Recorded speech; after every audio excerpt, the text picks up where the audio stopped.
My friend and I always used to walk through a wonderful, spacious park when we were younger. It was full of tall trees, and it was very nicely maintained. In this large park, there was an abandoned mansion.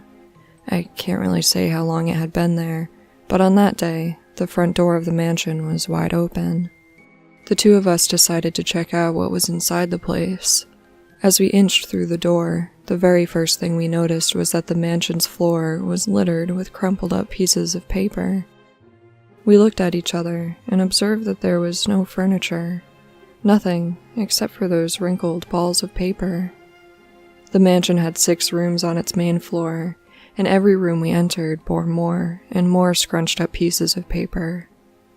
We decided to open up one of the paper balls to see what was inside. Our curiosity got the better of us.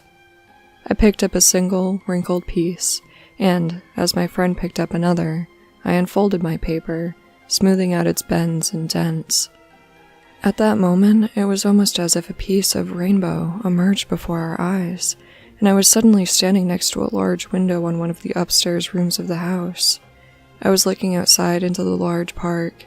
When I looked down at the piece of paper I held, it read, "Look outside the large window that oversees the park in the upstairs parlor." I dropped the piece of paper, and it fluttered gracefully to the ground.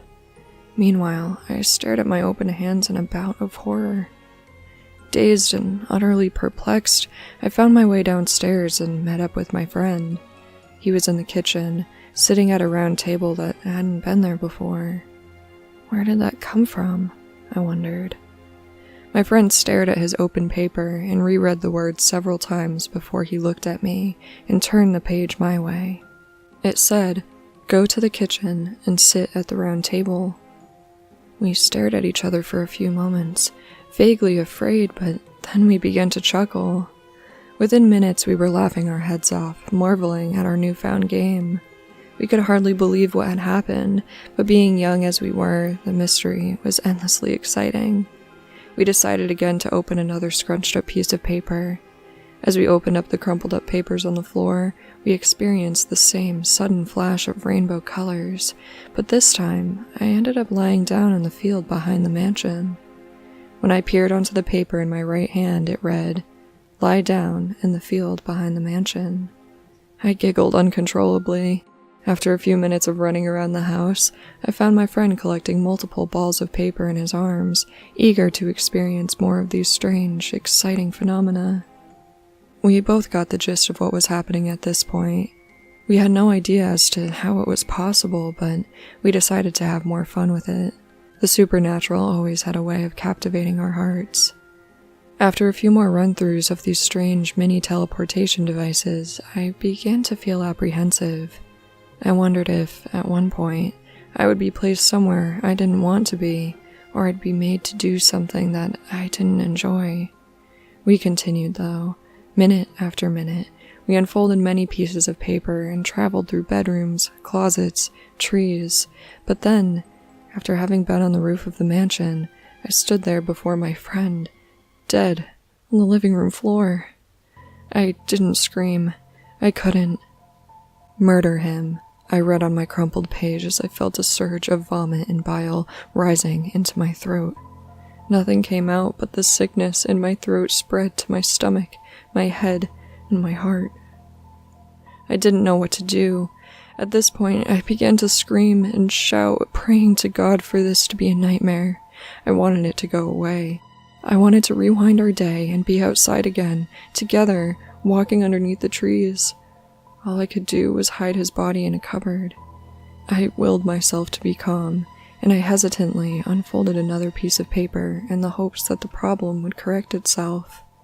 Once again, I saw the colors of the rainbow, and I found myself standing behind a tree several meters away from the house. I could clearly see the front door, and within a few instants, I saw both myself and my friend walk through the door. I began to wonder if I had died, or if I was having an out-of-body experience. I looked at the sheet in my hand, and the words scrawled upon it were, "Time will repeat itself, and a paradox will take place, and it will be allowed." That gave me an idea. In my pocket remained the paper that made me kill my friend. Without looking at it, I crumpled it back up. Quietly, I followed my other self, who had been separated from my friend as he explored the rooms inside the house. As I crept up behind him, he turned around very suddenly. Before he could utter a syllable, I forced the paper in front of my eyes, and in a flash of rainbow colors, I was able to kill my other self. The laws of time allowed me to take over my dead self's place in this world, as it was written on the second piece of paper that I had on me, which reversed time. It must have control over time and paradoxes, which made me now the new, alive, present version of my other dead self. I hid my limp, bleeding, other dead self in a cupboard in the upstairs bathroom to rot. To my great relief, I heard my friend call my name downstairs. My friend, who had managed to stay alive and well, my best friend. When I went downstairs, he greeted me excitedly, smiling childishly and being blissfully unaware of the situation. I pretended that nothing had happened. In a heartbeat, I told him that the house creeped me out and that it would be much better if we left. After that day, we never went in the mansion again. I don't know if anyone saw or heard anything about what happened between us, but I recently heard from another friend that the house had been demolished. And I can tell you with great certainty that while this news was a relief, I dreaded the probable prospect that my corpse was uncovered in that bathroom cabinet.